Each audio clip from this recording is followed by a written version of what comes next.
Hello everyone and welcome to another News Coolum video and another plug side chat. Something I wanted to talk about is a topic that's come up on one of the Bolt EV owners boards, but it sort of plays into a larger topic that I wanted to talk about anyway. And that's that I don't feel like you should let other people tell you how to travel or drive your vehicle.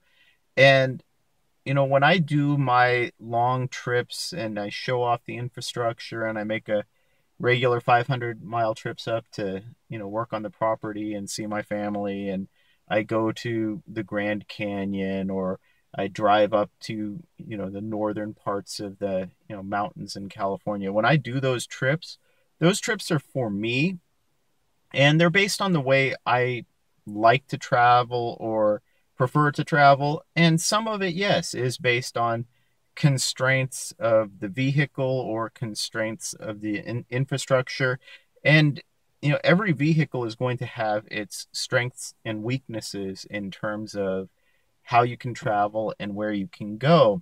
But just to give an example of that, the topic had come up that someone was upset that they couldn't drive from New York to Buffalo and or Albany, I believe, to Buffalo because there were no DC fast chargers that had been installed along that route. I guess despite the fact that New York had claimed that there would be several installed along that route to support EV travel at a fairly rapid pace.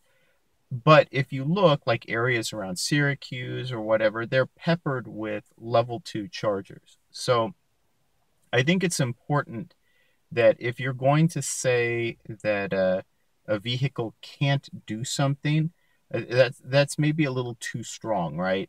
Because for some people, the vehicle is completely capable of doing it. It's not going to be as fast as a gasoline powered car. Even with a DC fast charger, a Bolt EV wouldn't be as fast as a gas powered car. Even if you were driving a Tesla with access to a supercharger, it wouldn't be as fast as a gas powered car. So, no matter what, you're going to have to face certain constraints and you're going to have to make certain concessions. But for some people, those concessions are acceptable, and that's the way they prefer to travel. Like I said, when I go on my long trips, I'm trying to bring you along to see how I travel, but I'm not trying to say that that's how you should travel.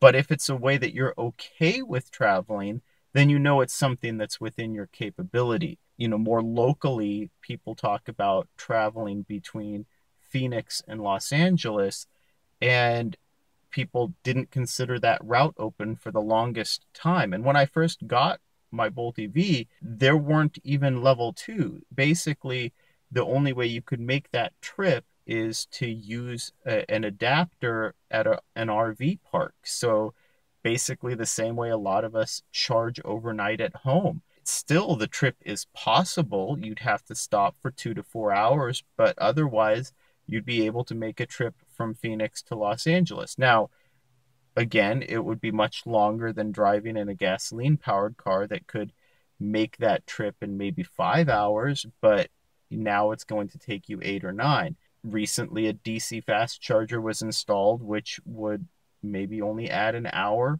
to the trip if you're driving in an EV versus an internal combustion engine vehicle. So we're getting better every day, both in terms of the infrastructure and in terms of the capabilities of the vehicles themselves. It really depends on what you're comfortable with and what you're interested in terms of traveling, whether an EV would meet your needs. Another good example of that is someone, they got their Bolt EV, they're super happy with it, and they took a 2 week road trip and they spent a lot of time with friends. They charged overnight at their garage. They sometimes used level two. They sometimes used DC fast charging, but I think it was very, very rare.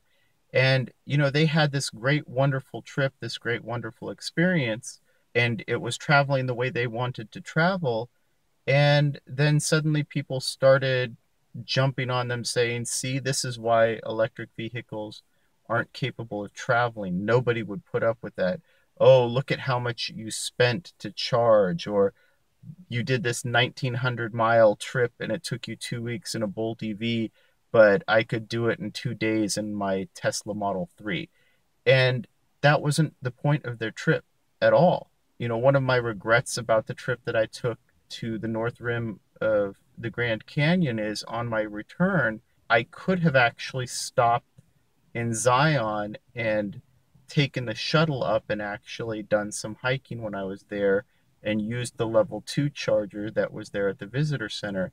And I didn't. And part of it is I thought maybe I was in a rush, but in hindsight, I could have actually spared a few hours. It's situations like that when I look for level 2 chargers where they really are a destination charger, whether it's for an overnight stay like a hotel or a motel, or if it's a point of interest where I plan to spend some time.